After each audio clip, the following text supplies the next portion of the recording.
Mon ami Sahbi a honoré tout à l'heure la mémoire des morts, la mémoire des grands Marocains.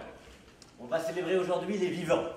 Vous, nos espoirs qui êtes là, mais aussi l'audience qui vient honorer ces Marocains qui sont là. Merci beaucoup à vous tous d'être là.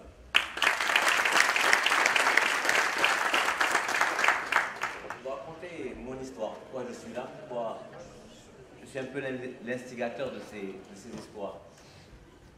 En 2007 et en 2011, je suis allé voter. Et en 2011, je suis allé voter en famille avec ma femme Mariam qui est là, Ismaël, Camille et Yassine. On vote en famille chez nous. Et quand je suis allé voter, quand je suis allé dans l'urne avec Camille, et mon père m'avait donné cette délégation pour voter pour lui, c'est à sa procuration. J'ai voté 2 fois. Je me suis retrouvé devant l'embarras de la pénurie. Je ne savais pas pour qui voter. Je n'avais pas beaucoup de choix, donc j'ai voté un peu par défaut. Je n'ai pas regretté mon choix, mais à ce moment-là, j'ai eu un rêve. Je me suis dit, Inch'Allah, dans 10 ans, dans 20 ans, dans 30 ans, quand je reviendrai voter dans cette urne, dans cette école, je rêve d'avoir l'embarras du choix. Je veux voter pour des grands Marocains. Il fallait contribuer à ce rêve. Et il fallait aller chercher les talents, les leaders. Et donc on a initié, dans le cadre de Tizi, cette vocation d'aller chercher les talents marocains où ils sont pour en faire d'abord des leaders qui nous rendent fiers d'être marocains, comme je suis fier d'être marocain aujourd'hui grâce à vous, grâce à Marouane, et en espérant que certains de ces grands leaders vont devenir, comme si Mohamed Chakir qui vient de Fès, qui puissent devenir demain peut-être de grands leaders politiques.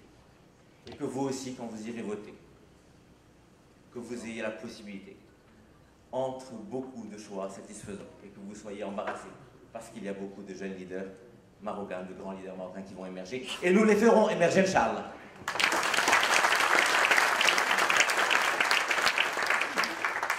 C'est l'énergie de Marouane. Merci. Très rapidement, le process, on a fait un brainstorming, on a fait des appels à la candidature, on a demandé nos anciens espoirs, comme Hind Qadiri, comme Iman, comme Ayman Boubouh, de nous citer des potentiels espoirs. On a eu une liste de 200 personnes, on en a contacté 100. Sur les 155 qui ont répondu, les autres avaient des impératifs, ils ne pouvaient pas répondre. Sur les 50, nous avons sélectionné 20, c'est ces 20-là qu'on va vous présenter tout de suite. Parmi eux, vous allez voir, c'est assez représentatif de l'écosystème qui font émerger des leaders. Il y en a 5 dans l'entrepreneuriat et l'innovation, 3 dans l'action sociale et citoyenne, donc entreprise, de business, la vie associative, 3 dans l'action politique et gestion publique, 3 dans l'art et la culture, et 2 dans les catégories suivantes, le sport, les médias, médias, réseaux sociaux, enseignement et recherche. Il y en a 13 qui vivent au Maroc, 7 qui vivent à l'étranger. Beaucoup d'entre eux se sont déplacés pour l'occasion, comme Marouane, comme Samir, comme d'autres. 4 femmes seulement. Et je regrette terriblement qu'il y ait si peu de femmes parmi nous, mais je vous assure qu'on a beaucoup de mal à les trouver et à les ramener. C'est parce qu'on n'est pas bon, c'est pas parce qu'il n'y en a pas. Il y a de très très grandes femmes.